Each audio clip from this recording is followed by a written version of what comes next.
Cuando desperté de mi coma, mi familia exclamó, ¿estás despierta? Parpadeé contra las luces del hospital, confundida. Sí, dijo el doctor. He estado estable durante semanas. Mi esposo Thomas se tambaleó hacia atrás. Mi madre agarró la barandilla de la cama. La cara de mi hermana Patricia se puso blanca como papel. Miré a cada uno de ellos y lo vi claramente. Decepción. Siempre me habían tratado como el cajero automático de la familia, pero pensé que casi morir cambiaría las cosas. Cariño, dijo Thomas lentamente. Tal vez deberías descansar más. El doctor dijo que podrías recaer. En realidad, me siento increíble. Dijeron que estoy haciendo una recuperación milagrosa. Fue entonces cuando vi a Thomas intercambiar una mirada con Patricia. Una mirada que lo decía todo. Bueno, dijo mamá, forzando una sonrisa. Los milagros no duran para siempre. Los doctores mencionaron posibles complicaciones, ¿verdad? No, dijeron que estoy perfectamente sana. Excepto, me detuve, observándolos inclinarse ansiosamente. El daño cerebral. Solo tengo 6 meses antes de la falla cognitiva completa. La mentira salió tan fácilmente, y sus reacciones me dijeron todo. Los ojos de Thomas se iluminaron. Patricia realmente sonrió antes de contenerse. Mamá frotó mi mano diciendo, al menos despertaste para despedirte. Esa noche, fingí dormir. A través de mi estado inconsciente, los escuché en el pasillo. Su seguro de vida son 2 millones de euros, susurró Thomas. Si está mentalmente incapacitada, obtengo poder notarial. La casa vale otros 800.000, agregó Patricia. Más sus cuentas de inversión. Necesitamos documentación de su declive, dijo mamá. Evidencia en video. Sonreí detrás de párpados cerrados. Durante mi coma, había estado algo consciente. Había escuchado cada conversación sobre desconectar las máquinas, sobre la herencia, sobre la novia de Thomas, Melissa, que esperaba pacientemente. La siguiente semana, interpreté mi papel perfectamente. Olvidaba nombres, confundía palabras, llamaba a Thomas Roberto, el nombre de su hermano, solo para verlo documentar ávidamente en su teléfono. Cuando Patricia mencionó necesitar dinero para la empresa emergente de su novio, murmuré, ojalá pudiera ayudar, pero mi cerebro. Los ojos de Thomas brillaron. En realidad, cariño, ¿podrías firmar algo? Solo papeleo médico. Fingí que no podía leer correctamente, pero eran documentos de poder notarial y un testamento dejándole todo a él. Lo que necesites, querido. Lo que no sabían era que firmar bajo falsas pretensas hacía los documentos nulos y fraudulentos. El juego real comenzó cuando Thomas renunció a su trabajo. ¿Para qué trabajar cuando seremos millonarios en 4 meses? Le dijo a Melissa por teléfono, sin saber que había instalado aplicaciones de grabación en todos nuestros dispositivos durante mi estado confuso. Patricia agotó las tarjetas de crédito, comprando un Tesla y bolsos de diseñador. Pago completo cuando llegue la herencia, les dijo a los acreedores. Mamá rompió su contrato de alquiler y se mudó a un apartamento de lujo que no podía pagar. Mi hija se está muriendo. Tendré dinero pronto. Durante la cena, decidí escalar. El doctor dijo algo extraño hoy. Mis escaneos cerebrales están mejorando. Piensa que podría recuperarme completamente. La copa de vino de Thomas se hizo pedazos en el suelo. Eso es imposible. Quiero decir, los doctores pueden estar equivocados. No te hagas ilusiones. Sí, agregó Patricia rápidamente. La falsa esperanza es cruel. ¿Lo que no sabían? Ya había transferido nuestros activos a un fideicomiso que no podían tocar. La casa se estaba vendiendo a mi abogada por €1.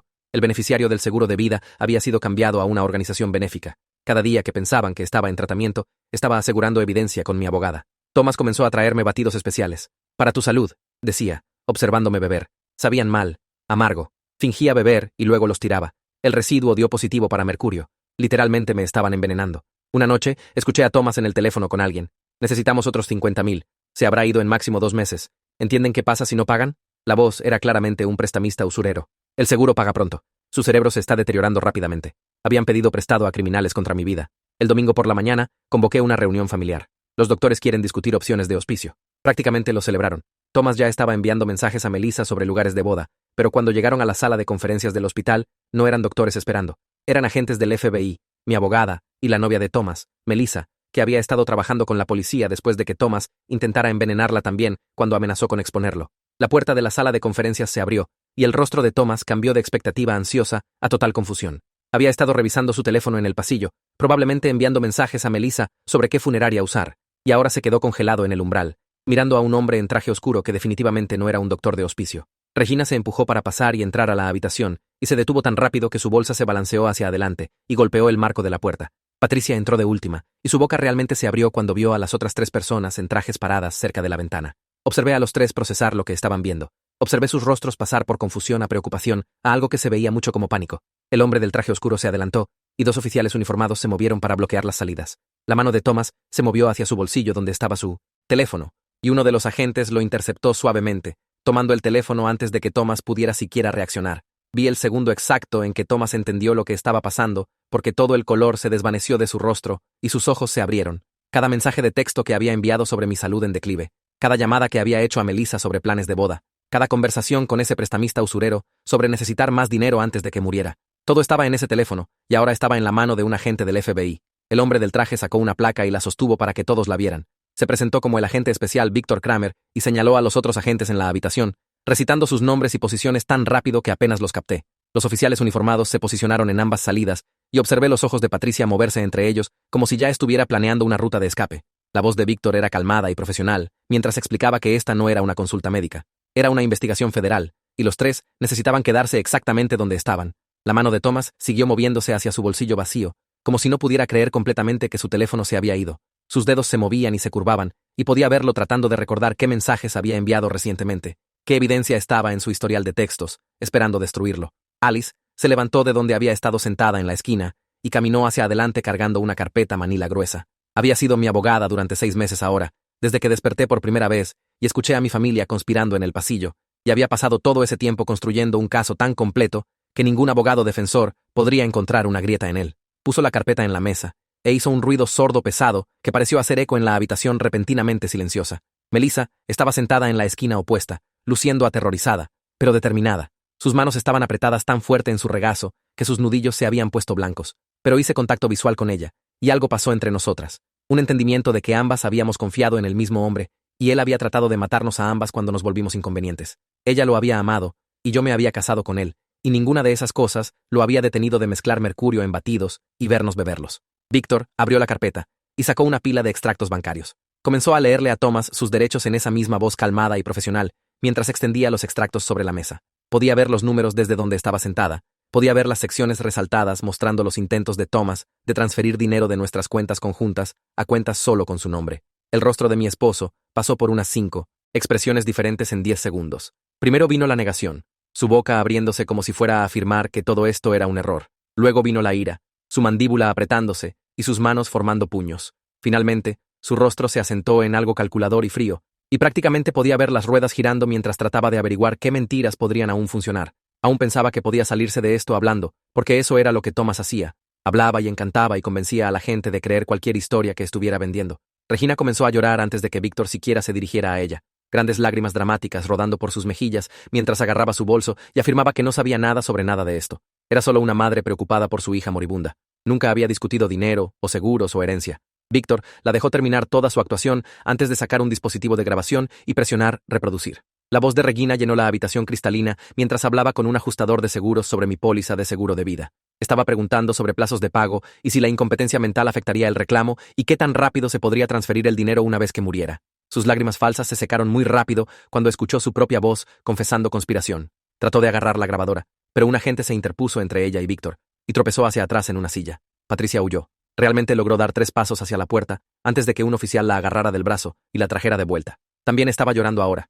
Sollozos feos y desesperados mientras les rogaba que la dejaran ir. No había hecho nada malo, solo estaba apoyando a su hermana durante un momento difícil. Víctor sacó su teléfono y le mostró una foto del Tesla que había comprado a crédito hace 2 semanas. Explicó que fue embargado en este mismo momento, junto con todas las bolsas de diseñador y ropa que había cargado a tarjetas de crédito que no podía pagar. Le había dicho a las compañías de tarjetas de crédito que el pago vendría cuando se resolviera la herencia de su hermana, lo cual era fraude además de conspiración. Patricia se desplomó en una silla y puso su cabeza en sus manos, todo su cuerpo temblando. Una mujer en bata de laboratorio se adelantó y Víctor la presentó como una toxicóloga forense. Abrió su propia carpeta y sacó reportes de laboratorio con membrete oficial y gráficos de colores. Explicó en detalle cuidadoso que el residuo de batido que había guardado mostraba niveles peligrosos de mercurio, el tipo de niveles que causan falla orgánica y daño neurológico. El rostro de Thomas se puso pálido mientras ella hablaba sobre medias vidas y tasas de acumulación, y cómo la dosificación no era contaminación accidental de comida o ambiente. Esto era envenenamiento deliberado diseñado para causar síntomas que parecerían como si mi supuesta condición cerebral estuviera empeorando. La experta señaló números específicos en sus gráficos, mostrando que los niveles de mercurio eran lo suficientemente altos como para matarme en meses si hubiera seguido bebiendo esos batidos todos los días como Thomas había alentado. Melissa habló por primera vez desde que todos habíamos entrado a la habitación. Su voz tembló, pero siguió adelante, describiendo cómo Thomas también le había traído batidos cuando ella amenazó con contarme sobre su aventura. Había pensado que estaba siendo dulce, tratando de disculparse y arreglar las cosas, pero los batidos la enfermaron violentamente. Había terminado en la sala de emergencias 2 veces antes de darse cuenta de que solo se enfermaba cuando Thomas los hacía. La toxicóloga asintió y sacó más reportes de laboratorio, estos de muestras tomadas del apartamento de Melissa. Se encontró mercurio en su licuadora y en residuo de tazas que había guardado, probando que Thomas tenía un patrón de usar veneno para eliminar mujeres que se volvían problemas para él. Las manos de Melissa temblaban mientras hablaba, pero siguió adelante, describiendo cómo Thomas le había dicho que me habría ido pronto y ellos podrían estar juntos, cómo le había prometido mi casa y mi dinero y una vida por la que nunca tendría que trabajar. Víctor tomó el control otra vez y explicó que habían estado investigando durante 3 semanas, desde que Melissa primero los contactó, asustada y enferma y sospechosa. Cada conversación que había tenido con mi familia había sido monitoreada y grabada. Cada transacción financiera fue rastreada a través de múltiples agencias. Habían observado a Thomas encontrarse con un hombre llamado Solomon Pike 2 veces en un restaurante en el centro. Observaron dinero cambiar de manos. Observaron a Thomas pedir prestado más y más contra mi póliza de seguro de vida que pensaba que pagaría cualquier día.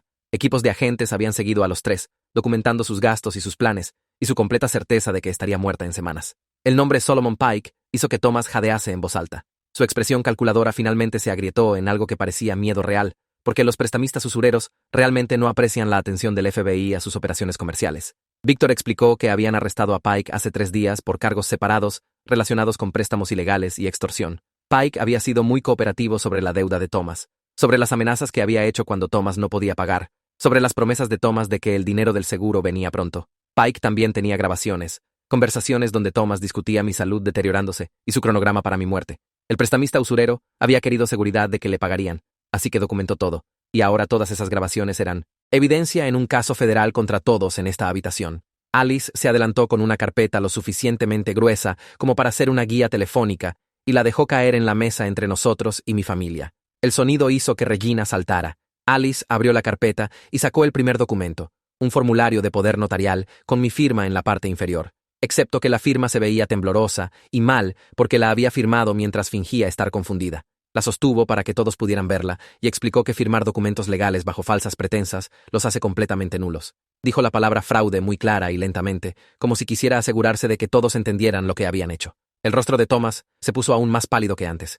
Alice siguió hablando y dijo que había estado trabajando con Víctor y su equipo durante 3 semanas ahora. Desde que primero la contacté sobre lo que había escuchado durante mi coma, me había ayudado a transferir activos, cambiar beneficiarios y documentar cada conversación que mi familia había tenido sobre mi dinero. Sacó más papeles mostrando transferencias bancarias, cambios de seguros y transferencias de propiedad, todos ellos legales, y todos hechos antes de que Thomas me hiciera firmar cualquier cosa. La boca de Regina se abrió y cerró, pero no salió ningún sonido. Regina finalmente encontró su voz y se levantó tan rápido que su silla raspó contra el suelo. Me señaló y dijo, los manipulé mintiendo sobre tener daño cerebral. Su voz se hizo más fuerte mientras hablaba y dijo, los engañé haciéndoles pensar que me estaba muriendo solo para hacerlos quedar mal. Víctor no se movió de donde estaba parado junto a la puerta, pero su voz cortó a través de los gritos de Regina. Dijo que mis registros médicos mostraban que nunca estuve impedida para nada, que cada doctor que me examinó confirmó que estaba cognitivamente normal. Sacó una cronología mostrando que Thomas, Regina y Patricia habían discutido mi seguro de vida y herencia durante mi coma semanas antes de que siquiera mencionara daño cerebral a alguien. La cronología tenía fechas y horas y citas de sus conversaciones que había escuchado mientras apenas estaba consciente. Regina se sentó de nuevo con fuerza. Víctor explicó que su conspiración existía antes de mi supuesto declive cognitivo, lo que significaba que no podían afirmar que solo estaban respondiendo a mi condición. Me habían querido muerta o incompetente desde el momento en que desperté, y los decepcioné estando viva. Una mujer en traje de negocios se levantó de la parte trasera de la habitación, donde ni siquiera había notado que estaba sentada. Víctor la presentó como una investigadora de seguros que había estado rastreando las actividades de Thomas durante el mes pasado. Caminó al frente y abrió su propia carpeta y comenzó a hablar sobre alertas de fraude. Explicó que cuando Thomas trató de sacar 2 millones de euros en seguro de vida sobre mí, activó alertas automáticas en múltiples compañías de seguros. Una mujer saludable de 30 años con un esposo que repentinamente renunció a su trabajo y comenzó a preguntar sobre pagos de pólizas, levantó banderas rojas en todas partes. La investigadora sacó formularios que Thomas había llenado y señaló las partes donde había mentido sobre mi salud, sobre su estado laboral y sobre su situación financiera. Dijo que las compañías de seguros comparten información sobre reclamos sospechosos, y el nombre de Thomas ahora estaba marcado en cada base de datos del país. Incluso si hubiera muerto, incluso si su plan hubiera funcionado, no habría obtenido ni un centavo porque las pólizas eran nulas desde el momento en que mintió en las aplicaciones. La expresión calculadora de Thomas finalmente se agrietó y se veía genuinamente asustado por primera vez desde que caminamos a esta habitación. Patricia hizo un sonido como un animal herido y todo su cuerpo comenzó a temblar. Se puso las manos sobre la cara y sus palabras salieron amortiguadas y rotas. Dijo que Thomas la convenció de que me estaba muriendo de todos modos, así que bien podrían beneficiarse de ello. Dijo que Regina le dijo que era planificación práctica, no asesinato, solo asegurándose de que el dinero fuera a familia en lugar de extraños. Siguió diciendo que no sabía, que no entendía, que pensó que solo estaban siendo realistas. Víctor caminó hacia donde estaba sentada y sacó su teléfono. Reprodujo una grabación de la voz de Patricia, clara y emocionada, hablando sobre comprar un Tesla y una casa de vacaciones en Florida con su parte de la herencia. La grabación era de 2 semanas después de mi falso declive, y Patricia se estaba riendo sobre cómo siempre había querido un auto de lujo. Víctor reprodujo otra grabación, donde Patricia sugirió que deberían documentar mi confusión más cuidadosamente para que la compañía de seguros no pudiera desafiar los reclamos. Su voz en la grabación no sonaba nada como la mujer sollozando frente a nosotros. Víctor dijo que había sido una participante entusiasta desde el principio, no una víctima de la manipulación de Thomas. Thomas habló por primera vez desde el reporte toxicológico, y su voz salió áspera. Dijo que quería un abogado.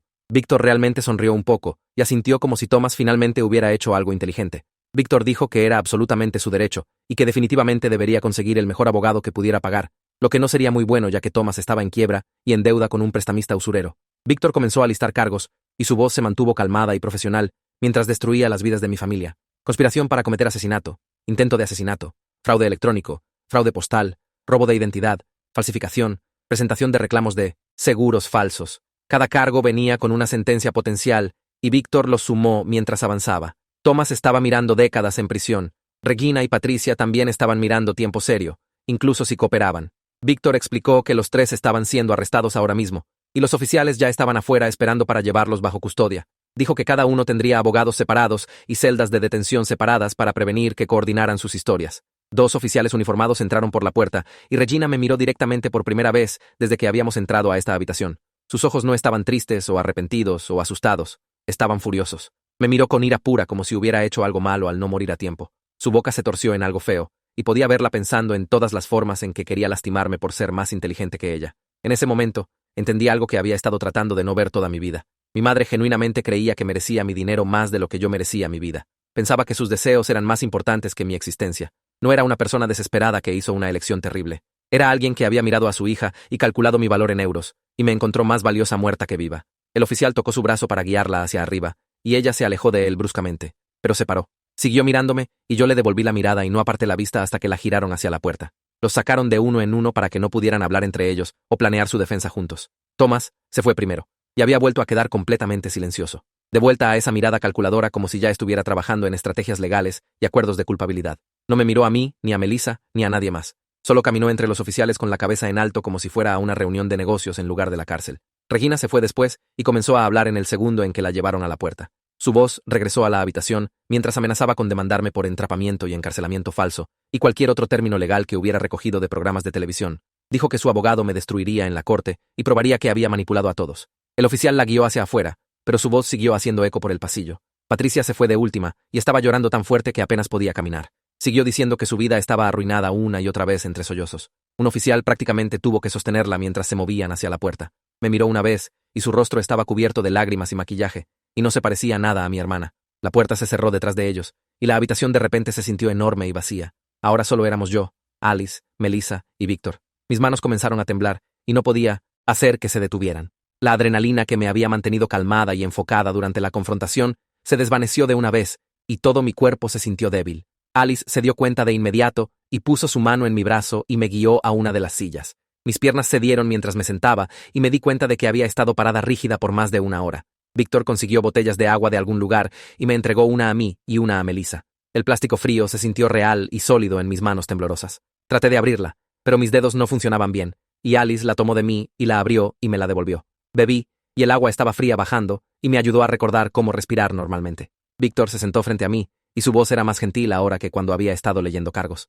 Explicó lo que pasaría después en la investigación y el procesamiento. El fiscal del distrito estaba buscando cargos máximos porque la premeditación era tan clara y los intentos de envenenamiento lo hacían especialmente serio. Con la cooperación de Pike, podían probar que el motivo financiero de Thomas se extendía más allá de solo querer mi dinero, a deber dinero peligroso que había pedido prestado contra mi vida. Víctor dijo que el fiscal quería que este caso enviara un mensaje de que no puedes conspirar para asesinar a tu cónyuge por dinero del seguro y esperar una sentencia ligera. Habló sobre acusaciones formales y audiencias de fianza y grandes jurados, y todo comenzó a difuminarse. Alice tomó notas en su teléfono y me dijo que no me preocupara por recordar todo ahora mismo. Víctor dijo que necesitarían que testificara eventualmente, a menos que Thomas y los otros tomaran acuerdos de culpabilidad, lo que pensó que probablemente harían una vez que vieran cuánta evidencia existía. Melissa habló, y su voz era tan silenciosa que casi no la escuché. Dijo que lo sentía. La miré y estaba llorando pero tratando de no hacerlo, limpiándose los ojos con el dorso de su mano. Dijo que genuinamente no sabía sobre el complot de asesinato hasta que Thomas trató de envenenarla también. Pensó que solo estaba siendo infiel, lo cual era bastante malo, pero no sabía que estaba tratando de matarme hasta que terminó en la sala de emergencias y comenzó a unir las piezas. Dijo que sabía que probablemente la odiaba, y entendía por qué, pero quería que supiera que sentía haber sido parte de la aventura, incluso si no había sabido sobre el resto. Miré a esta mujer que había dormido con mi esposo y que casi había muerto de la misma manera que yo casi morí, y me di cuenta de que ambas éramos víctimas del mismo hombre. Ambas habíamos confiado en alguien que nos veía como problemas a eliminar. Le dije que le creía y que no la odiaba. Éramos ambas mujeres que confiamos en el hombre equivocado y casi morimos por ello. Alice sacó una carpeta gruesa y extendió documentos sobre la mesa frente a mí. Señaló cada papel mientras explicaba lo que habíamos hecho para proteger todo. La venta de la casa a ella por €1 completamente legal y ya registrada con el condado. Me mostró la transferencia de escritura y los sellos notariales y todas las firmas oficiales que la hicieron real. El fideicomiso que habíamos establecido era hermético y nadie podía tocarlo. Ni acreedores, ni juicios de corte, ni nada más. Mis cuentas de inversión habían sido movidas a instrumentos protegidos antes de que pasara cualquier fraude. Así que no había manera de que Thomas o Regina o Patricia pudieran afirmar que tenían derechos a nada de ello. Me guió a través de cada documento y me di cuenta de cuánto trabajo había hecho mientras fingía estar confundida y muriendo. Cada activo que poseía estaba guardado donde mi familia no podía alcanzarlo, sin importar lo que pasara en la corte. Víctor se inclinó hacia adelante cuando pregunté sobre Pike y los reclamos del prestamista usurero sobre mi dinero del seguro. Dijo que las deudas criminales no son legalmente cobrables en ninguna corte, y Pike ya estaba enfrentando cargos por préstamos ilegales, y probablemente extorsión también. Cualquier acuerdo que Thomas hizo con él era nulo, porque estaba basado en asesinato planeado, lo que significaba que Pike no podía hacer cumplir la deuda incluso si quisiera. El FBI había estado observando a Pike durante meses antes de que mi caso surgiera, y el préstamo de Thomas realmente les dio la evidencia que necesitaban para arrestarlo. Víctor dijo que Pike estaba cooperando ahora porque no quería enfrentar tiempo de prisión federal, y su testimonio ayudaría a probar el motivo financiero de Thomas para tratar de matarme. Sentí alivio lavarme sabiendo que esa amenaza particular se había ido. Un detective de la policía local entró como 1 hora después. Era mayor con cabello gris y ojos cansados, y se sentó frente a mí con un dispositivo de grabación y un bloc de notas. Dijo que necesitaba mi declaración formal para el archivo del caso, comenzando desde cuando desperté del coma hasta hoy. Comencé a hablar, y tomó casi 2 horas pasar por todo. Describí despertar y ver la decepción en sus rostros, escucharlos conspirar en el pasillo, fingir olvidar cosas y firmar documentos falsos, escuchar a Thomas al teléfono con Pike, tirar los batidos venenosos. El detective hizo preguntas y me hizo repasar ciertas partes múltiples veces, y tuve que revivir cada momento de traición en detalle oficial. Mi voz se cortó, mi garganta dolía, y al final estaba agotada de poner todo en palabras para el registro. El detective me agradeció y dijo que mi declaración era clara y detallada y sería crucial para el procesamiento.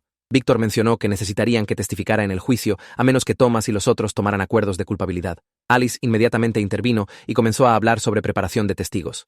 Dijo que mi testimonio sería crucial porque era la víctima y había presenciado la mayoría de su planificación de primera mano, pero también sería emocionalmente difícil. Tendría que sentarme en una sala de tribunal y enfrentar a Thomas y Regina y Patricia mientras describía cómo trataron de matarme. Tendría que responder preguntas de abogados defensores que tratarían de hacerme parecer una mentirosa o manipuladora. Alice dijo que practicaríamos de antemano y que estaría allí conmigo todo el tiempo, pero necesitaba entender que no sería fácil. La idea de verlos otra vez me revolvió el estómago, pero sabía que tenía que hacerlo si quería que enfrentaran consecuencias reales. Melissa dio su declaración después mientras me senté y escuché. Su voz tembló mientras describía la aventura con Thomas y cómo él le dijo que me estaba muriendo y estarían juntos pronto. Habló sobre sus comentarios de que me cuidarían pronto y cómo pensó que se refería a cuidados paliativos hasta que comenzó a sospechar. Describió los batidos que le hizo, del mismo tipo que me hizo a mí, y cómo se enfermó violentamente después de beberlos durante una semana. Había ido a la sala de emergencias pensando que tenía intoxicación alimentaria, y cuando el reporte toxicológico regresó mostrando mercurio, se dio cuenta de lo que Thomas había hecho. Unió que si me estaba envenenando a mí, probablemente me estaba envenenando también.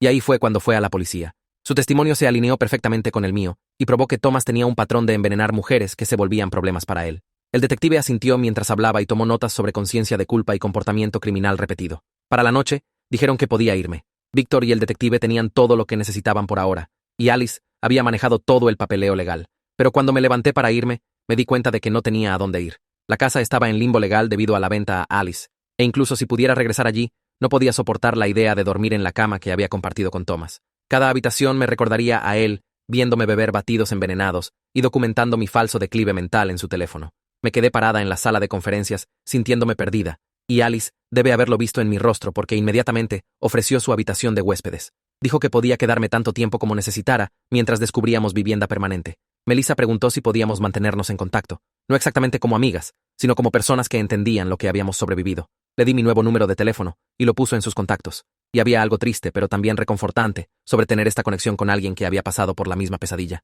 Alice me llevó a su casa y me mostró la habitación de huéspedes. Era pequeña y simple, con paredes azules y una cama con sábanas blancas y nada que me recordara mi vida anterior. Me senté en el borde de la cama después de que se fue y solo miré la pared. La máscara estratégica que había usado durante semanas de repente se agrietó y comencé a llorar. No lágrimas silenciosas, sino sollozos enormes que sacudieron todo mi cuerpo. Lloré por la familia que pensé que tenía, la madre que se suponía que me protegiera, la hermana que se suponía que me amara, el esposo en quien confié con mi vida.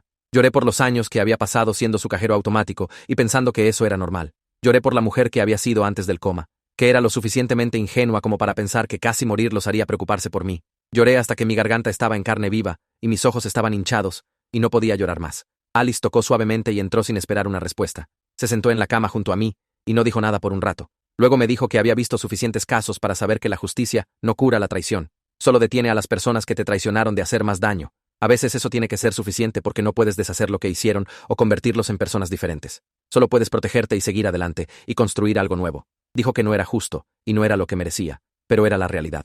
Asentí porque sabía que tenía razón, aunque dolía escucharlo. A la mañana siguiente, desperté con mi teléfono zumbando constantemente. Alice me trajo café y me dijo que los arrestos habían llegado a las noticias durante la noche. Miré mi teléfono y vi docenas de mensajes de personas con las que no había hablado en años. Viejos compañeros de trabajo y parientes distantes y amigos de la preparatoria, todos repentinamente preocupados por mi bienestar y queriendo saber si estaba bien. Las noticias locales habían recogido la historia como un caso bizarro de intento de asesinato, y aparentemente se estaba compartiendo por todas las redes sociales. La gente lo estaba llamando la conspiración del coma y el complot de asesinato por seguro, y haciéndolo sonar como una película en lugar de mi vida real. Revisé los mensajes y la mayoría se sentían falsos, como si la gente solo quisiera ser parte del drama. Algunos parecían genuinos, pero no tenía la energía para responder a nadie todavía. Apagué mi teléfono y bebí mi café y traté de averiguar qué venía después. Revisé los mensajes por otra hora antes de encontrar uno que me hizo detenerme. Sarah Kim había sido mi compañera de cuarto en la universidad y mi amiga más cercana antes de conocer a Thomas. Escribió que había visto las noticias y quería saber si estaba bien y si había algo que pudiera hacer para ayudar. Su mensaje se sintió diferente de todos los otros porque no preguntó por detalles sobre los arrestos o trató de insertarse en el drama. Solo ofreció escuchar si necesitaba a alguien con quien hablar. Le respondí que estaba quedándome con mi abogada temporalmente y le di la dirección. Respondió en minutos, diciendo que estaba manejando desde la ciudad y estaría allí para la cena. Cuando llegó 6 horas después cargando contenedores de comida para llevar y una bolsa de lona, abrí la puerta y comencé a llorar antes de que siquiera dijera hola. Dejó todo y me abrazó mientras sollozaba en su hombro. Y por primera vez desde los arrestos sentí que tenía a alguien en mi esquina que realmente se preocupaba por mí como persona en lugar de como víctima o historia de noticias. Nos quedamos despiertos hasta las 3 de la madrugada, hablando sobre todo lo que había pasado. Y Sarah me dijo que siempre había pensado que Thomas era controlador, pero no había sabido cómo decir algo sin que me pusiera a la defensiva. Tenerla allí hizo que la habitación de huéspedes de Alice se sintiera menos como un escondite temporal y más como un espacio seguro, donde podía comenzar a descubrir mis siguientes pasos. 3 días después, Alice me llamó a su oficina en casa porque el fiscal quería reunirse. Manejamos a la oficina del fiscal del distrito en el centro y nos sentamos en una sala de conferencias con una mujer llamada Angela Brooks, que manejaba casos importantes de fraude e intento de asesinato. Extendió carpetas conteniendo evidencia contra Thomas, Regina y Patricia, mientras explicaba que su oficina estaba considerando acuerdos de culpabilidad para mi madre y hermana si acordaban testificar contra Thomas. Los acuerdos requerirían que se declararan culpables de cargos de conspiración y aceptaran tiempo significativo de prisión, junto con restitución completa por el dinero que habían gastado esperando mi muerte. Ángela dijo que Regina probablemente obtendría 10 a 12 años y Patricia obtendría 6 a 8 años si cooperaban, pero sin su testimonio, el juicio contra Thomas se volvía más complicado y costoso. Quería saber cómo me sentía sobre ofrecer estos acuerdos antes de hacer cualquier propuesta formal a sus abogados. Miré las transcripciones de grabaciones mostrando a mi madre calculando pagos de seguros y a mi hermana comprando artículos de lujo a crédito, y le dije a Ángela que quería que enfrentaran consecuencias reales. Estas no eran personas desesperadas que hicieron una elección terrible en un momento de debilidad. Pasaron semanas planeando mi muerte, celebrando mi falso declive y gastando dinero que esperaban heredar después de que muriera. Regina había sido mi madre durante 32 años y había elegido 2 millones de euros sobre mi vida sin pensarlo 2 veces. Patricia había sido mi hermana y había comprado un Tesla antes de que siquiera supuestamente estuviera muerta. Ese nivel de codicia calculada merecía castigo serio, no una palmada en la muñeca a cambio de testimonio contra Thomas. Ángela asintió y tomó notas sobre mi posición. Luego, dijo que me mantendría informada sobre cualquier desarrollo en las negociaciones de culpabilidad. A la mañana siguiente, Alice recibió una llamada del abogado de Patricia tratando de establecer una reunión de negociación. Patricia quería afirmar que había sido manipulada por Thomas y Regina para creer que realmente me estaba muriendo y que solo había participado porque pensó que estaba ayudando a planear mi muerte inevitable en lugar de causarla. Su abogado aparentemente creía que esta narrativa le daría una sentencia más ligera o posiblemente libertad condicional si acordaba testificar contra los otros. Alice sacó las grabaciones en su laptop y escuchamos a Patricia discutiendo sus cálculos de herencia 3 días después de que desperté del coma. Había sabido que estaba saludable y recuperándome, pero aún había participado en documentar mi falso declive mental y gastar dinero basado en mi muerte anticipada. Las grabaciones probaron que estaba calculando activamente lo que heredaría y cómo lo gastaría, no yendo reluctantemente con el plan de alguien más. Alice le dijo al abogado de Patricia que cualquier acuerdo necesitaría incluir tiempo significativo de prisión porque la evidencia mostraba participación entusiasta, no manipulación. El abogado dijo que hablaría con su cliente y nos contactaría, pero Alice no pensaba que Patricia aceptaría un acuerdo que involucrara consecuencias reales. La respuesta de Regina a las ofertas de acuerdo de culpabilidad fue aún más frustrante. Ángela llamó para decir que Regina había rechazado cualquier acuerdo e insistía en ir a juicio porque su abogado creía que podían pintarme como una hija vengativa que había atrapado a su pobre familia. Aparentemente, la estrategia de defensa de Regina era afirmar que había sido una madre preocupada por la salud de su hija y que había manipulado a todos mintiendo sobre daño cerebral para hacerlos quedar mal. Su abogado pensó que un jurado simpatizaría con una madre que solo estaba tratando de prepararse para la muerte de su hija y que las grabaciones podrían explicarse como planificación práctica en lugar de conspiración de asesinato. Ángela dijo que esta defensa era ridícula dada la evidencia, pero significaba que el caso de Regina iría a juicio en unos 4 meses. Pregunté si esto significaba que Thomas y Patricia también irían a juicio, y Ángela explicó que el abogado de Thomas realmente estaba siendo más inteligente sobre la situación. El abogado de Thomas entendía que la evidencia de envenenamiento era condenatoria y que un jurado probablemente condenaría por cargos de intento de asesinato que conllevaban cadena perpetua. Estaba presionando fuerte por un acuerdo de culpabilidad que le daría a Thomas una sentencia definida en lugar de arriesgar cadena perpetua sin libertad condicional. Ángela dijo que su oficina estaba dispuesta a considerarlo porque los juicios eran costosos e inciertos, pero no, irían por debajo de 20 años dados los intentos de envenenamiento con mercurio y la participación del prestamista usurero. Thomas había tratado de matar tanto a Melissa como a mí usando veneno, y ese nivel de premeditación merecía tiempo serio, incluso con un acuerdo de culpabilidad. 2 semanas después de los arrestos, Alice me sentó y dijo que necesitaba comenzar terapia. Había notado que estaba teniendo problemas para dormir y que había comenzado a revisar toda mi comida y bebidas obsesivamente antes de consumir cualquier cosa. Le dije que estaba bien y solo estaba siendo cuidadosa, pero dijo que había visto suficientes casos de trauma para saber que estaba mostrando signos de trastorno de estrés postraumático de los intentos de envenenamiento. Me dio información de contacto para una terapeuta llamada Dra. Lisa Park, que se especializaba en trauma de violencia de pareja íntima. No quería ir porque hablar sobre sentimientos parecía inútil cuando tenía procedimientos legales de los que ocuparme, pero Alice insistió e incluso hizo la primera cita para mí. La oficina de la Dra. Park estaba en un edificio silencioso con muebles cómodos y plantas por todas partes, y cuando me senté para nuestra primera sesión, me pidió que describiera lo que pasó en mis propias palabras. Comencé con despertar del coma y ver la decepción de mi familia. Luego me moví a través del daño cerebral falso y los intentos de envenenamiento. Cuando llegué a la parte sobre fingir beber los batidos mientras Thomas me observaba, comencé a temblar y no pude continuar. La Dra. Park me entregó pañuelos y dijo que era normal tener reacciones físicas al relatar trauma, especialmente cuando la persona que te lastimó era alguien en quien habías confiado completamente. Durante las siguientes sesiones, me ayudó a entender que la traición era realmente peor que el peligro físico, porque Thomas había violado la confianza fundamental en la que se supone que se construye el matrimonio. Había dormido junto a mí mientras planeaba mi muerte, me había besado mientras me envenenaba, y había fingido preocuparse mientras documentaba mi falso declive. Ese nivel de traición íntima creó un tipo específico de trauma que era diferente de ser atacada por un extraño. Los procedimientos legales se movieron lentamente durante las siguientes semanas, mientras los abogados negociaron y la evidencia fue revisada. Ángela llamó a principios de noviembre para decir que Patricia finalmente había aceptado un acuerdo de culpabilidad después de que su abogado le explicara que ir a juicio probablemente resultaría en una sentencia más larga. Patricia acordó declararse culpable de conspiración para cometer fraude y fraude intentado a cambio de 8 años en prisión y órdenes de pagar todo el dinero que había gastado basado en mi muerte anticipada. La audiencia de culpabilidad estaba programada para 2 semanas después en el tribunal del mismo en el condado. Alice y yo asistimos junto con Ángela y varios agentes del FBI que habían trabajado en el caso. Patricia se paró frente al juez, llevando un mono naranja y luciendo mucho más pequeña de lo que recordaba. Su abogado leyó el acuerdo de culpabilidad mientras ella asintió. Y luego, el juez le pidió que explicara en sus propias palabras lo que había hecho. La declaración de Patricia fue dolorosa de ver porque admitió sus acciones, pero enmarcó todo como quedar atrapada en la manipulación de Thomas. Habló sobre cómo Thomas la había convencido de que me estaba muriendo de todos modos y que planear la herencia era solo ser práctica. Nunca reconoció que había esperado activamente mi muerte para poder comprar un Tesla y ropa de diseñador.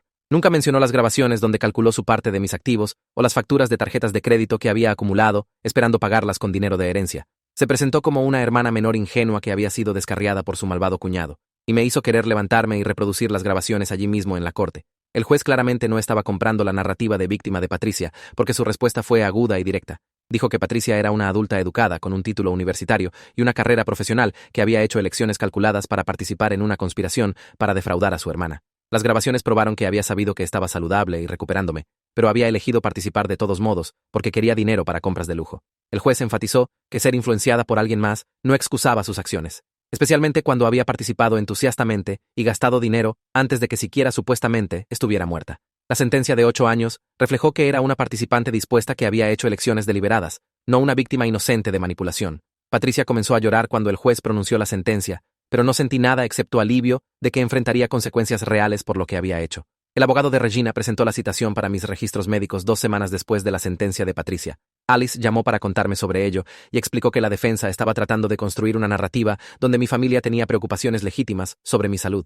La estrategia tenía sentido desde un punto de vista legal, porque si podían probar que realmente tenía problemas cognitivos, entonces los cargos de conspiración podrían no mantenerse tan firmemente. Pero cada neurólogo que me trató durante mi recuperación había documentado que no mostré signos de daño cerebral o declive cognitivo. Los registros del hospital eran claros y detallados. Mis escaneos cerebrales mostraron función normal. Las pruebas cognitivas que tomé semanalmente durante mi supuesto deterioro, todas regresaron perfectas. La defensa no encontraría nada en esos archivos, excepto prueba de que estaba completamente saludable mientras mi familia conspiraba mi muerte. Alice explicó que la fecha del juicio estaba fijada para 4 meses, lo que se sentía como una eternidad, cuando solo quería que toda esta pesadilla terminara. Pero me recordó que el abogado de Regina necesitaba tiempo para preparar una defensa, y la fiscalía necesitaba tiempo para organizar toda su evidencia. 4 meses significaba sentarme con el conocimiento de que mi madre eventualmente estaría en juicio por tratar de matarme. 4 meses de saber que pelearía en lugar de aceptar responsabilidad como Patricia había hecho. Las negociaciones de culpabilidad de Thomas se estaban arrastrando más de lo que alguien esperaba. Alice escuchó de la oficina del fiscal que Thomas quería 15 años mientras ellos estaban presionando por 25. La brecha parecía enorme y el punto de conflicto siempre eran los intentos de envenenamiento.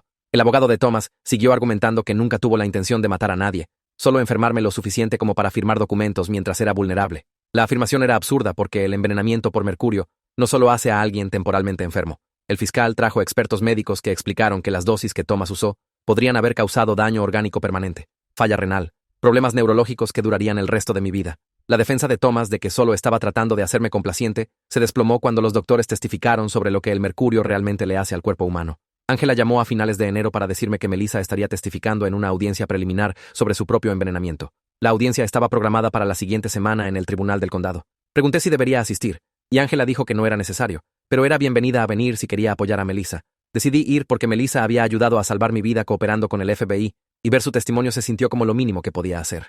La audiencia preliminar tuvo lugar en una sala de tribunal más pequeña de lo que esperaba. Melissa se sentó en la caja de testigos llevando un vestido azul marino y luciendo mucho más saludable que la última vez que la había visto. El fiscal le pidió que describiera su relación con Thomas y explicó que habían estado saliendo durante 8 meses antes de mi supuesto diagnóstico de daño cerebral. Habló sobre cómo Thomas le dijo que me estaba muriendo y estarían juntos pronto, cómo hizo planes para su futuro usando dinero que vendría de mi muerte. Luego el fiscal preguntó sobre los batidos. La voz de Melissa tembló cuando describió confiar en Thomas completamente. Él le había hecho batidos especiales de proteína durante semanas, diciéndole que la ayudarían a mantenerse saludable y enérgica. Los bebía cada mañana porque creía que se preocupaba por su bienestar. Luego un día, comenzó a sentirse enferma en el trabajo. Sus manos temblaron. Su visión se volvió borrosa. Se sintió mareada y confundida. Sus compañeros de trabajo llamaron una ambulancia cuando colapsó en el baño de la oficina. Los doctores de la sala de emergencias realizaron pruebas, pero no pudieron averiguar qué estaba mal. Al principio, sus síntomas no coincidían con ninguna enfermedad o condición común. No fue hasta que realizaron un panel toxicológico completo que el mercurio apareció en su trabajo de sangre en niveles peligrosos. El abogado defensor trató de sugerir que Melissa podría haber estado expuesta al mercurio de otras fuentes, contaminación ambiental, termómetros viejos, consumo de pescado. Pero Melissa calmadamente explicó que los doctores preguntaron sobre todas esas posibilidades y las descartaron. Los niveles en su sistema eran demasiado altos y demasiado concentrados para venir de exposición ambiental normal. Y cuando el FBI probó la licuadora que Thomas usó para hacer batidos, encontraron residuo de mercurio en el contenedor. El mismo contenedor que usó para hacer mis batidos. El mismo patrón de envenenar a 2 mujeres diferentes que amenazaron sus planes para dinero fácil. La jueza Hardwell presidió las negociaciones de culpabilidad de Thomas, y podía decir por sus preguntas que la evidencia de envenenamiento la perturbó profundamente. Pidió a los expertos médicos que explicaran el envenenamiento por mercurio en detalle. Describieron cómo el mercurio ataca el sistema nervioso, daña los riñones, causa temblores y problemas cognitivos que pueden volverse permanentes. La jueza Hardwell miró a Thomas sentado en la mesa de la defensa y preguntó a su abogado directamente cómo alguien podría afirmar que estos no eran intentos de asesinato cuando la sustancia usada causa daño tan severo. El abogado de Thomas balbuceó algo sobre la ignorancia de su cliente de los efectos médicos, pero la jueza lo interrumpió. Señaló que Thomas había investigado el envenenamiento por mercurio extensivamente basado en su historial de búsqueda en Internet. Sabía exactamente lo que estaba haciendo. Las negociaciones de culpabilidad finalmente concluyeron a principios de febrero, 3 meses después de los arrestos iniciales. Thomas aceptó un acuerdo por 22 años. Acordó declararse culpable de intento de asesinato, tanto para Melissa como para mí, conspiración para cometer fraude, y múltiples cargos de falsificación y robo de identidad relacionados con los documentos de poder notarial que había falsificado. La audiencia de sentencia estaba programada para 2 semanas después.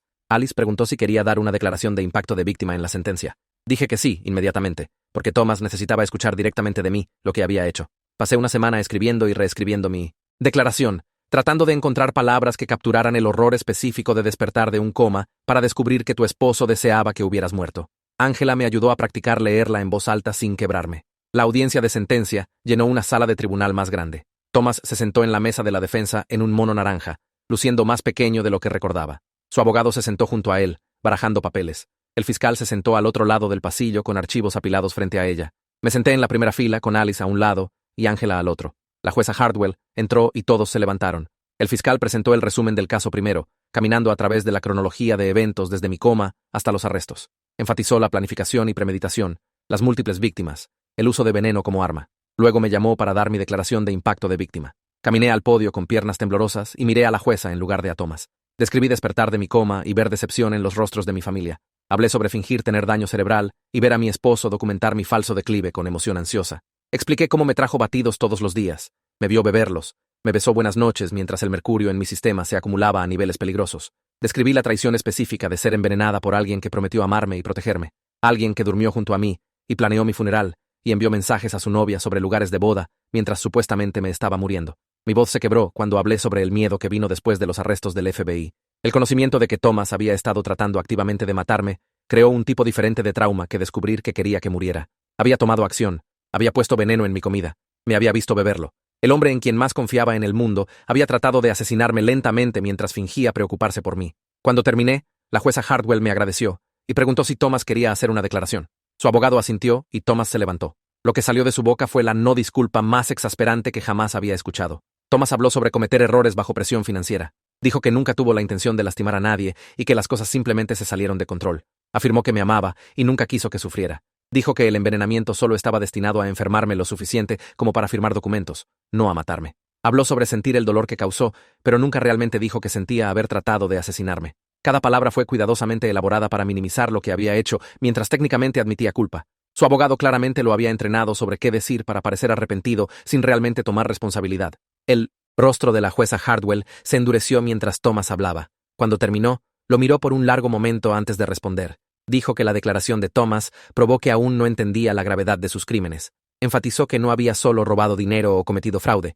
Había tratado de asesinar a su esposa y su novia cuando se volvieron inconvenientes para sus planes de riqueza fácil. Notó que no mostró arrepentimiento genuino, solo pesar por ser atrapado. Señaló que su afirmación sobre no tener la intención de matar a nadie era contradicha por cada pieza de evidencia en el caso. La jueza Hardwell lo sentenció a los 22 años completos. Recomendó que sirviera el tiempo en una instalación de máxima seguridad, dada la naturaleza calculada de sus crímenes. Le ordenó pagar restitución por gastos médicos y costos legales, aunque todos sabíamos que no tenía dinero para pagar nada. Mientras los oficiales llevaron a Thomas fuera de la sala de tribunal, me miró una vez. No había disculpa en sus ojos, solo ira de que lo había superado en inteligencia. 4 meses después de los arrestos iniciales, comenzó el juicio de Regina. Su estrategia de defensa se volvió clara durante las declaraciones de apertura.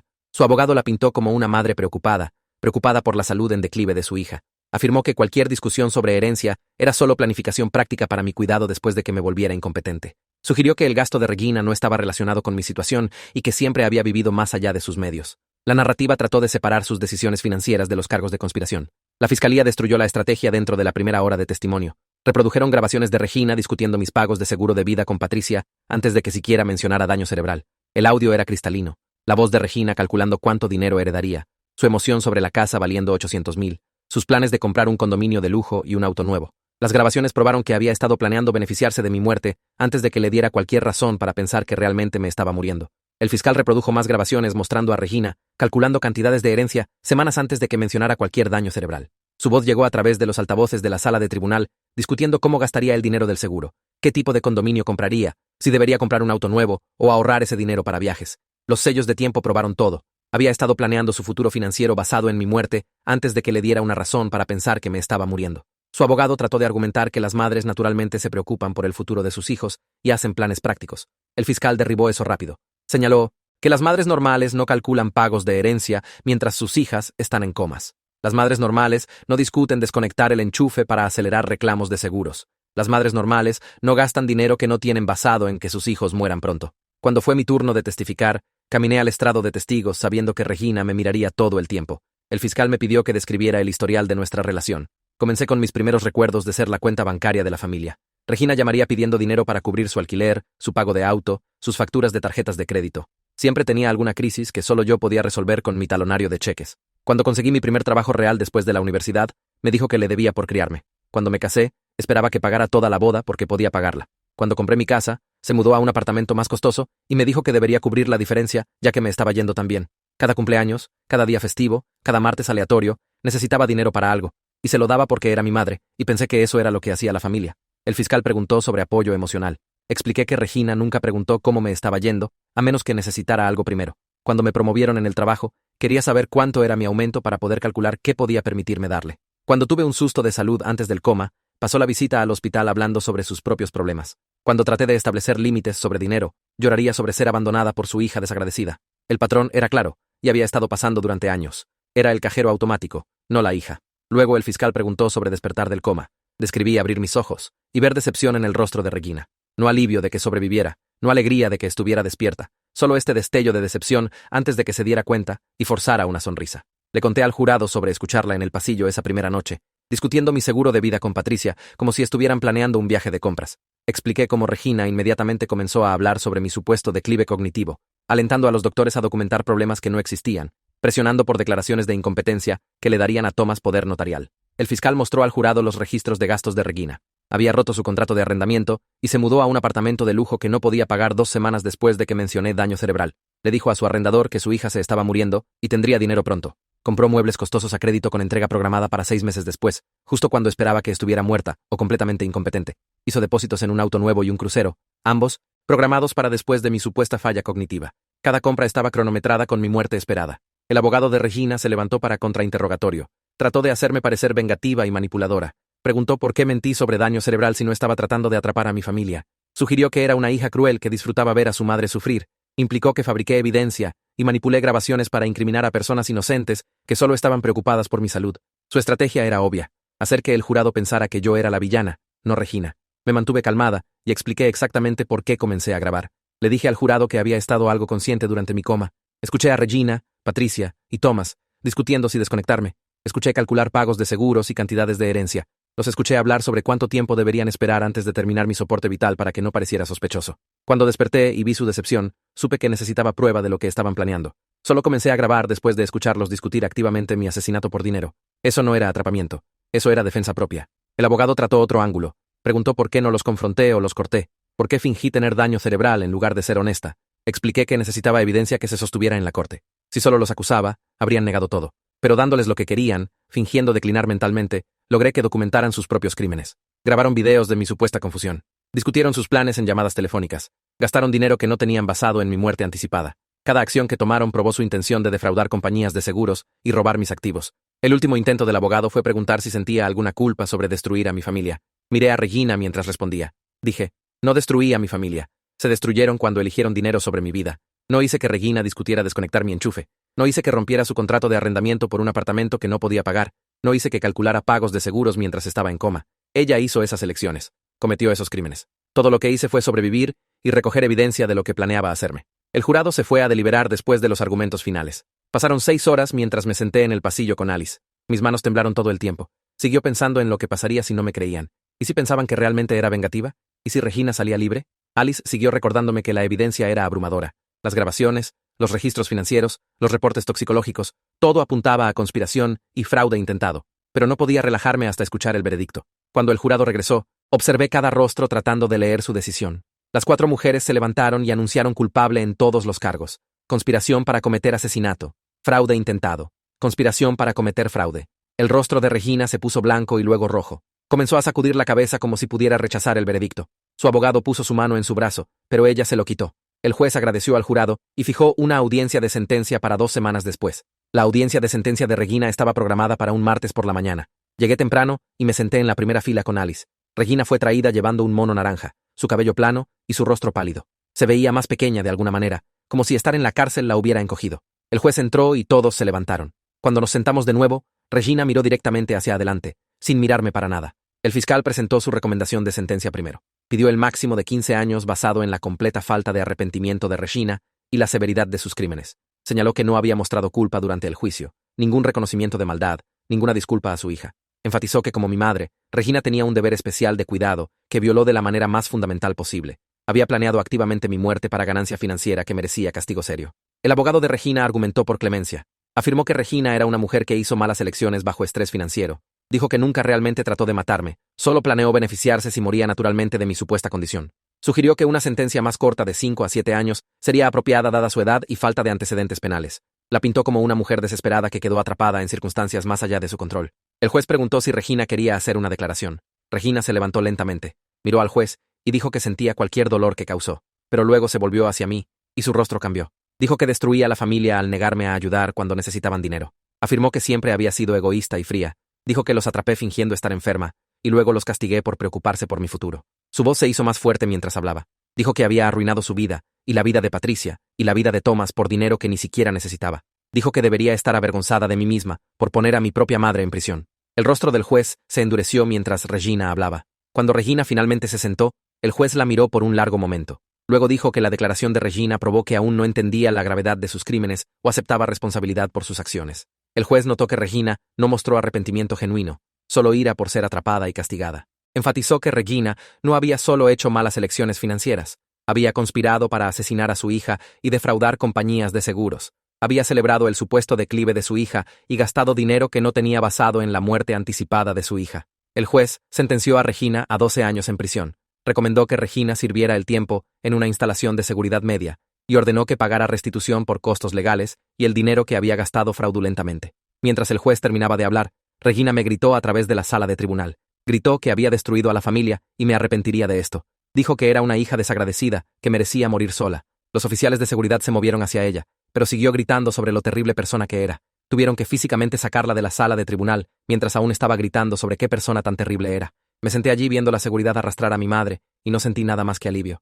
No exactamente satisfacción, no felicidad, solo este alivio profundo de que no podía lastimarme más, no podía llamar pidiendo dinero, no podía culparme para financiar su estilo de vida, no podía conspirar mi muerte por pagos de seguros. Por primera vez en mi vida, estaba libre de su manipulación y control. Alice apretó mi mano, y salimos del tribunal juntas al sol de la tarde. Con los 3 miembros de la familia condenados y sentenciados, comencé a reconstruir mi vida real. Alice me ayudó a encontrar un pequeño condominio en un barrio diferente al otro lado de la ciudad.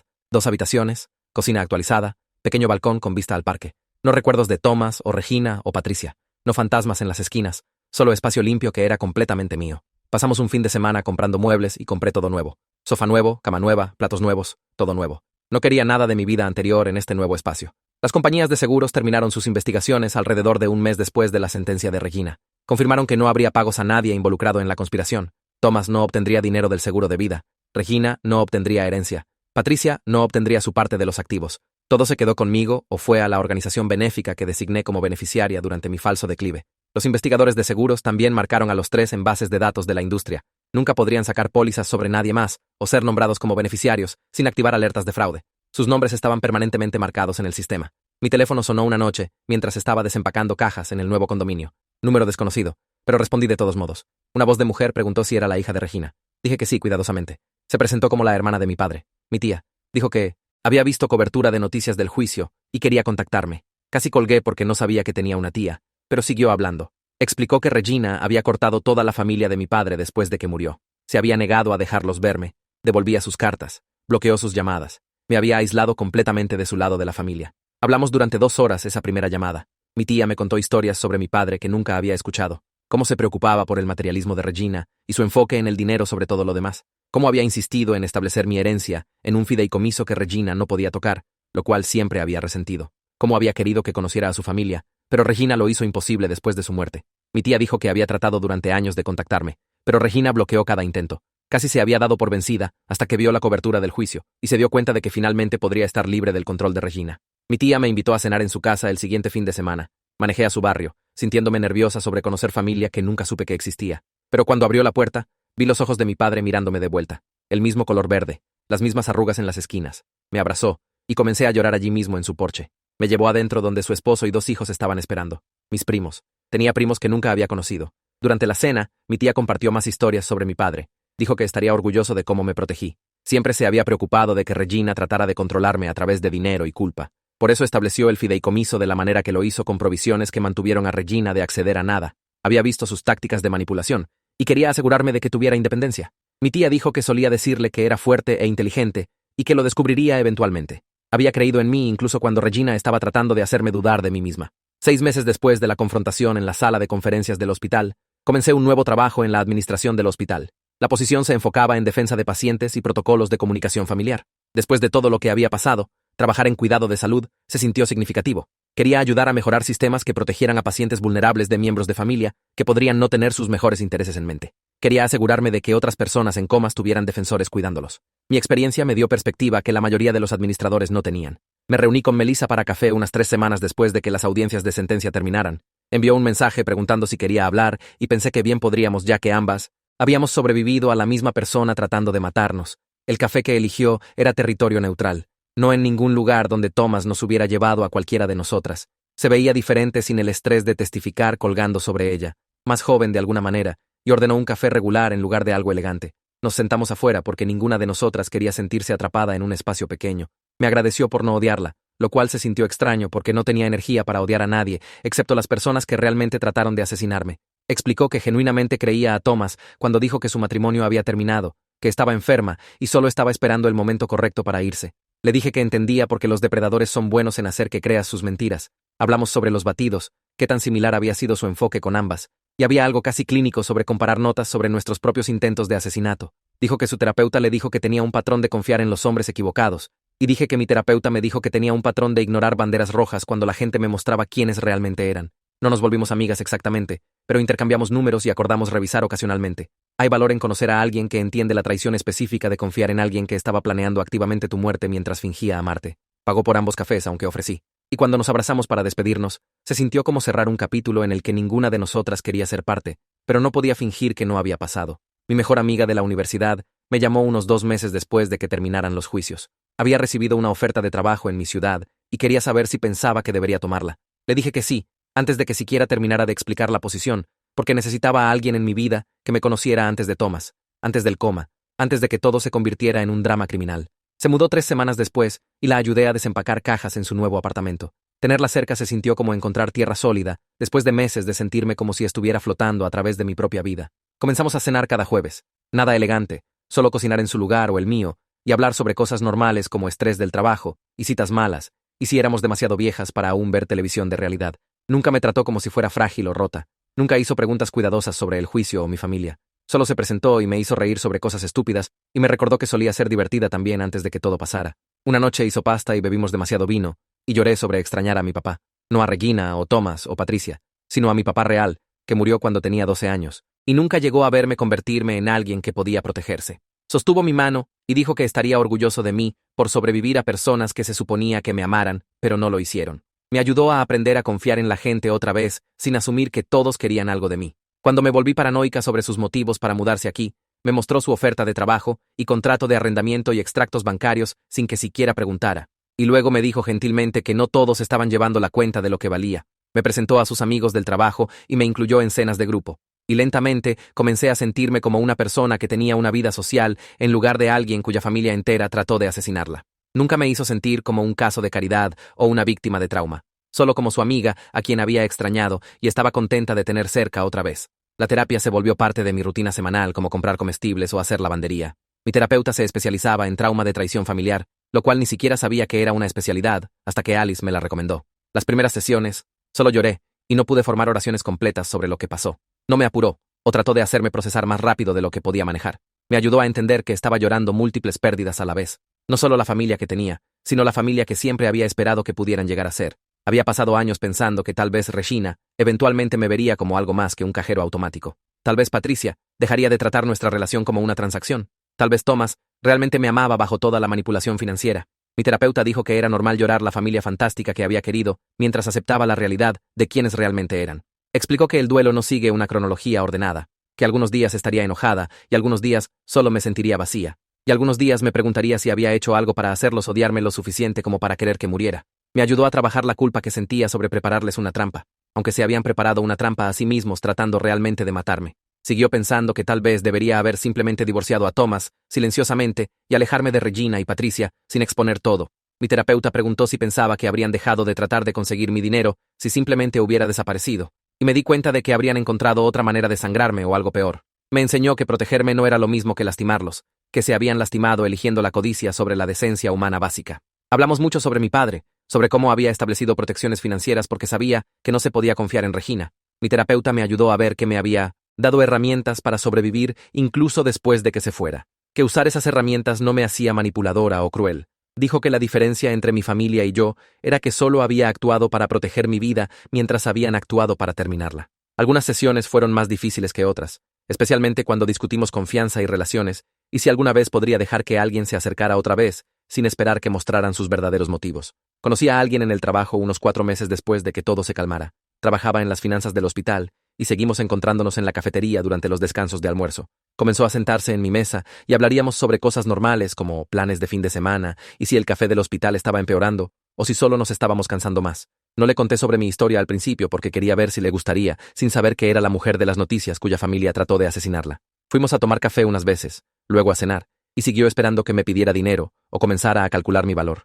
Nunca lo hizo. Pagaba por sus propias comidas y nunca preguntó sobre mi salario o mis activos o si tenía propiedades. Cuando finalmente le conté sobre Thomas y el juicio y todo lo que pasó, escuchó sin interrumpir y luego preguntó si estaba bien, no qué pasó con el dinero o si era rica ahora. Dijo que entendía si necesitaba tomar las cosas lentamente porque ese tipo de traición no sana rápido. Su paciencia se sintió como prueba de que no todos estaban calculando secretamente mi valor en euros. Fuimos a citas reales donde planeaba actividades basadas en cosas que mencioné que me gustaban, no restaurantes costosos para impresionarme, sino senderos de senderismo que había dicho que parecían interesantes o exhibiciones de arte que había querido ver. Nunca presionó por más de lo que estaba lista para dar. Nunca se frustró cuando necesitaba espacio o tiempo para procesar mis sentimientos. Me presentó a sus amigos y familia sin hacer gran cosa sobre mi pasado. Solo me presentó como alguien con quien estaba saliendo y le gustaba pasar tiempo. Su mamá me abrazó la primera vez que nos conocimos y no hizo ni una sola pregunta sobre el juicio o mi familia.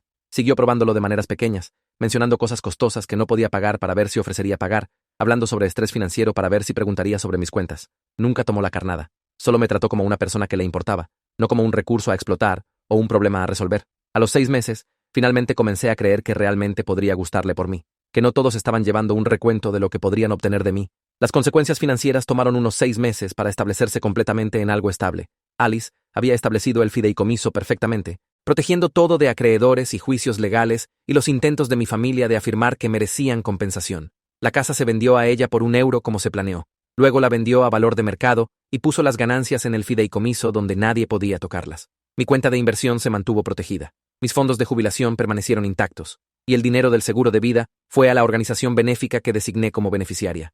No era rica de ninguna manera, pero estaba segura e independiente. Tenía un buen trabajo en la administración del hospital, que pagaba lo suficiente para cubrir mis cuentas y ahorrar un poco. El condominio era modesto, pero mío, una habitación en un barrio seguro con estacionamiento y un pequeño balcón. Compré muebles lentamente, eligiendo piezas que realmente me gustaban, en lugar de lo que Regina había decidido que era apropiado para alguien en mi posición. Mi auto era práctico y pagado.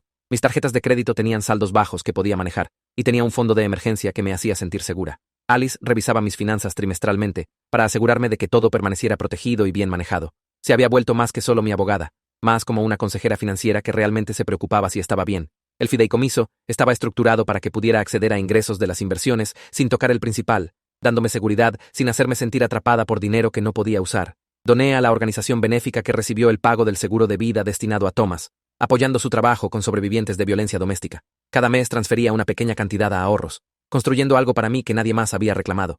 No era rica, y no quería serlo. No después de ver lo que el dinero le había hecho a mi familia. Ser segura e independiente se sintió más valioso que cualquier herencia, más significativo que los millones que Thomas y Regina habían tratado de robar.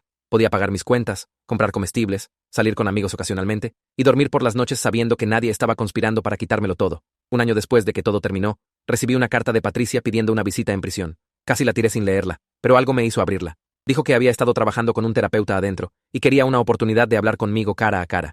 No estaba pidiendo perdón exactamente, solo una oportunidad de explicar y disculparse. Pensé en ello durante 2 semanas antes de decidir ir. La prisión estaba a 2 horas de distancia, y manejé allí un sábado por la mañana sintiéndome enferma todo el tiempo. La sala de visitas era exactamente como ves en las películas. Mesas pequeñas atornilladas al suelo y guardias observando todo. Patricia se veía más pequeña de alguna manera, más vieja, llevando un uniforme de prisión que colgaba, suelto en su estructura. Había perdido peso, y su cabello era más corto, y no tenía maquillaje.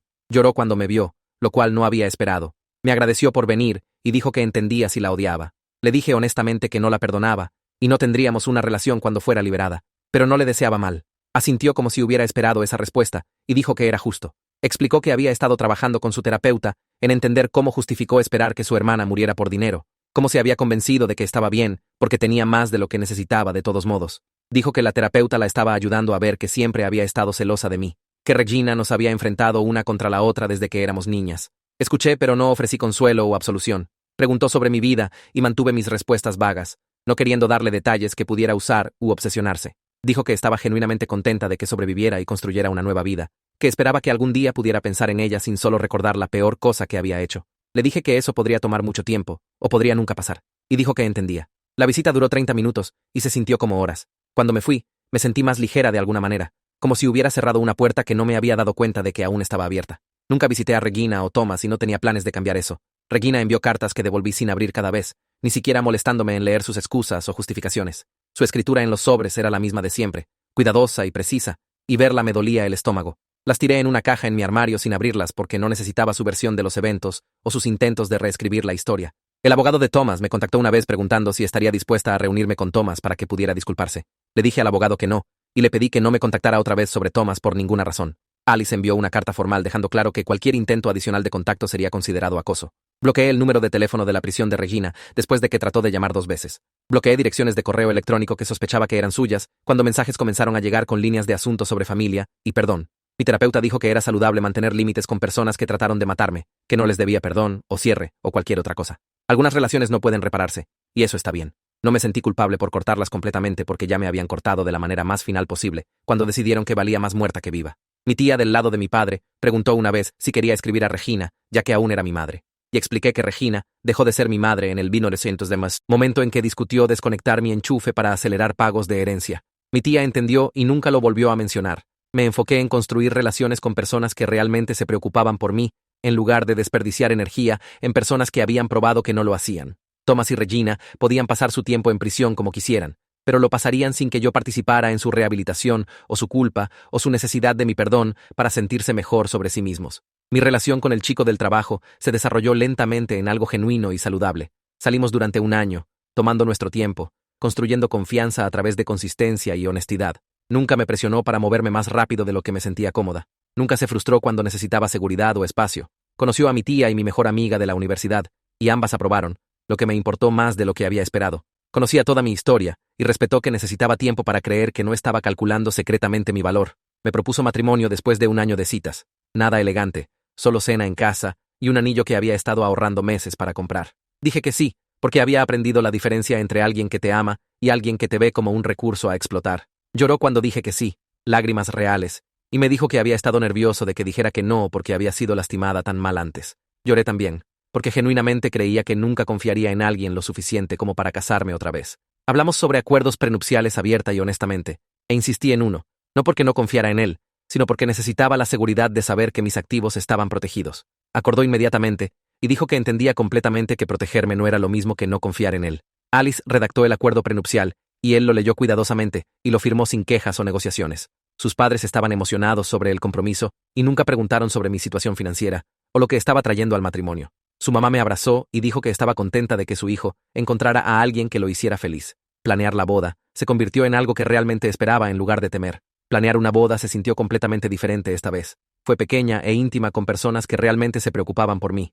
No la gran producción que Regina había orquestado para mi primera boda para presumir ante sus amigas mientras pagaba por todo. Invitamos a 30 personas en total, solo amigos cercanos y familia que nos habían apoyado. Mi tía me llevó por el altar, y mi mejor amiga de la universidad fue mi dama de honor. Nos casamos en un pequeño lugar de jardín.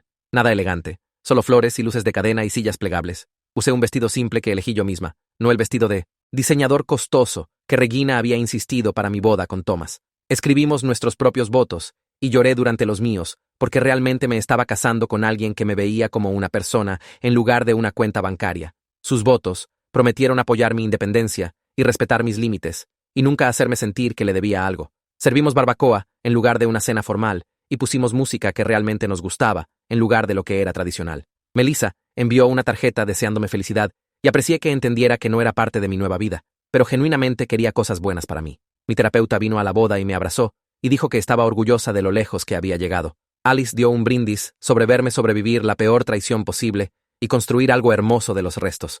Mi tía habló sobre mi padre, y cómo estaría tan orgulloso de la mujer en la que me había convertido. Bailamos bajo las luces, y me sentí genuinamente feliz por primera vez en años, rodeada de personas que me amaban por quien era, en lugar de lo que tenía. El día de la boda llegó en una mañana perfecta de primavera, con cielos despejados y calidez suave, que se sintió como una buena señal. Mi tía llegó temprano para ayudarme a alistarme, y lloró cuando me vio en mi vestido blanco simple, diciéndome que me parecía justo al lado de la familia de mi padre. Mi mejor amiga de la universidad me maquilló y siguió haciendo bromas para calmar mis nervios, y me di cuenta de lo afortunada que era de tener personas que genuinamente se preocupaban por mi felicidad en lugar de mi cuenta bancaria.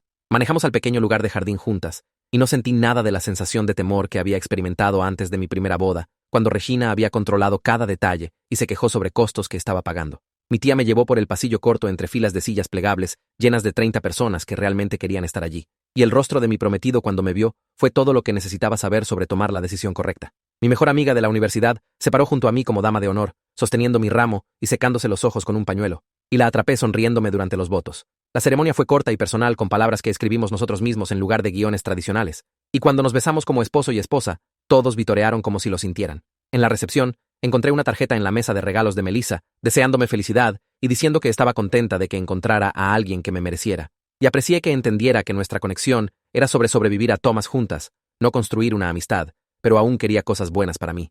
La cena de barbacoa fue casual y deliciosa, y bailamos bajo luces de cadena mientras se ponía el sol, rodeados de personas que probaron cada día que valía más que mi cuenta bancaria. Comenzar este nuevo capítulo se sintió diferente porque había aprendido a través de sobrevivir la traición de mi familia que protegerme no era egoísta y que algunas personas siempre elegirían dinero sobre amor. Pero no tenía que dejar que eso definiera mi futuro.